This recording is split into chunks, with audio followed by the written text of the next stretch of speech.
Welcome back to Talk Today. It's 13 minutes to 9 o'clock. Now, it's a warts and all documentary series that promises something for everyone. David and Victoria Beckham have opened their lives to Netflix for a new show that's dropped on the streaming service just gone 8 this morning. It covers the Beckhams' lives in and out of football, and we also hear how the couple dealt with reports about David's alleged affair back in 2003. Here's what you can expect. I never really did well at school because all I ever wanted to do was play football. My manager kept saying, try and keep it under wraps. So we would meet in car parks, and that's not as seedy as it sounds. Classy. I suppose that most blokes have looked at the television and said, like, don't end up with them. My life had become something different. We were worried that he'd lose all what he'd worked for, because football come first, and all of a sudden it wasn't. Okay, David. Big smile.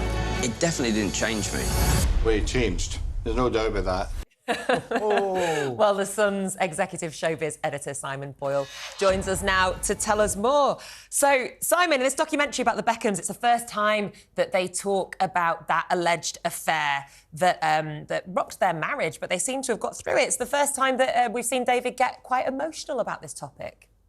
Yeah, it's a proper documentary, this. I mean, a lot of these things have become quite cynical because every celebrity worth their salt seems to have done one in the last few years. And 99% of them, you stick it on, you learn absolutely nothing that you didn't know about the person before, other than the fact that they're very keen on themselves. But this is the real deal. It's a 4-part series documentary made independently, not made by themselves per se, by a guy called Fisher Stevens, who's a proper documentary maker, who has said that basically he only agreed to do it in the first place if he could ask them anything, put it all on the table, and that's exactly what they've done. And you mentioned the real bombshell, the front page of the Sun today, and I'm sure the big talking point for many viewers who watched the documentary this morning and as the days go on, is that they finally do address that 2003 affair in Madrid when David was playing for Real Madrid out there and Victoria was back here in the UK. And obviously at the time it came very, very close to destroying their marriage, and they directly addressed that. They look at some of the headlines and the front pages from the time that were running obviously around the world, and they say, yeah, look, we felt that the world was against us, but we were also against one another. And for a time, it didn't look as though we could ever come out the other side of that. And then they explained how they went on to do so. So it's really interesting. We were talking about this earlier. Brand Beckham has been and is such a phenomenon. And when you think about that affair, we were talking about this and how that could have ended their marriage. And then you think about that goal and his sending off and in the World Cup and effigies being hung in cities, set fire to of him. I mean, they have survived. That was 20 years ago. And if you looked at them at that premiere, you'd say stronger than ever. The family great. And why do you think, from your background, that brand is so appealing to so many across the democratic divide, really? Why? I think it's a mixture of things. I think to a degree we sort of at times love to hate them, but you can't help but admire them. David particularly came from a very humble beginning. Victoria, a bit more middle class, there's no getting away from it. They've achieved a huge amount on a global scale while bringing up 4 children who actually, all things considered, they're not falling out of nightclubs and getting themselves in trouble with the police and all the things that you see in kind of celebrity world. They are actually quite an ordinary family, obviously with an extraordinary life. And I think we can sort of relate to the fact that they've had problems. And I think, things like talking about this, alleged affair, and Victoria opening up about how difficult it was being married to an England captain. As much as they're worlds that we can't quite understand, we do understand the basic sort of the emotions attached to them, and I think they're quite human. They don't mind admitting that they've found things difficult. I think people are sort of warmed to the idea that although their life looks extraordinary, it's plainly far from perfect.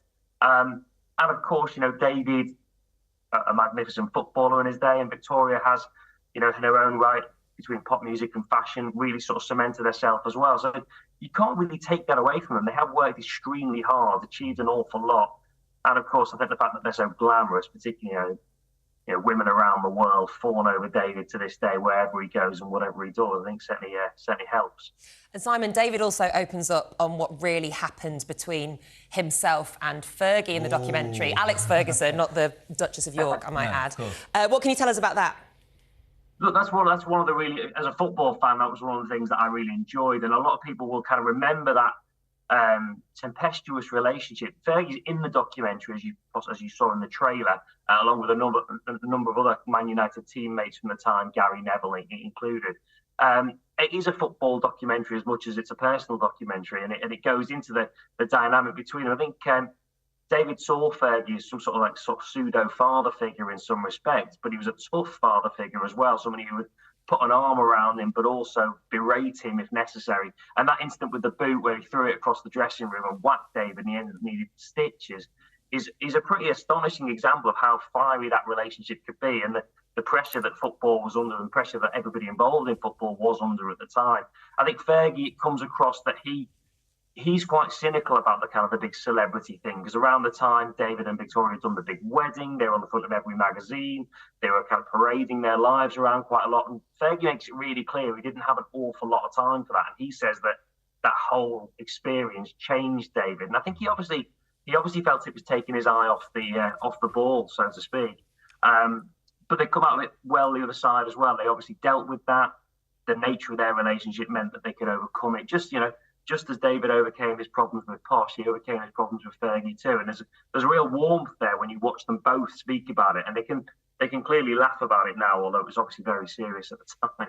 I think the thing about Fergie, and I know him actually quite well, and the thing about it is the whole ethos of him as a football manager was all about, it was authoritarian, it was the old-fashioned football manager. There are stories, Si, you'll know this, that in Manchester in the 90s and the early 2000s, he would have a network of people, not spies, out and about in the nightclubs and the restaurants if any of his players dared to break a curfew. I mean, it was a really different world, and they were massively successful. So one suspects that the minute David Beckham has this, new girlfriend, he's off at concerts, he's on the front pages of all these magazines, it sort of went against everything that Beckham... I'll tell you what I find quite ironic. This is very true. So Simon Boyle, a good friend of mine, was going to be here live today, and we have this sort of running joke that he never makes it, but it is actually down to the train strikes. But what I find interesting is you're down the line from Beckingham. I can't say it. Beckenham. That's it.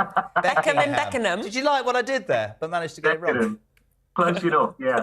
What would you say to people who might be not sure if I should watch it? What would they take from it, Si? Well, I think it's what I said before. I think that the cynicism now that comes with every celebrity documentary is that, this is just going to be a big PR exercise. This is going to be what we say in the trade, a puff piece for a celebrity to exalt themselves and to cement themselves as the big stars that they believe they are. But I think if you watch something that's been properly and independently created, and that Netflix have been pretty good at that, you're going to see a lot more. This is a proper insight into... Nobody's been more kind of dominant in British popular culture in the last 20 years and more than the Beckhams. It's very hard not to find yourself enthralled by it. I am a cynic, and I watched a bit of it and thought, I'll skip through it as quickly as possible. Actually, it was really gripping, and I think you're going to find this is going to be absolutely huge and a real kind of water cooler moment, perhaps over the next couple of days, as people say, have you seen the documentary? Can you believe what they said about? So, for example, it's carefully done. They never name the lady in question regarding the affair, but they do show the front pages. Si, don't think me rude, mate. I have to go. We have to move on, but really grateful. Simon Boyle, Executive Editor, Showbiz The Sun. Thank you for your response to that Beckham documentary.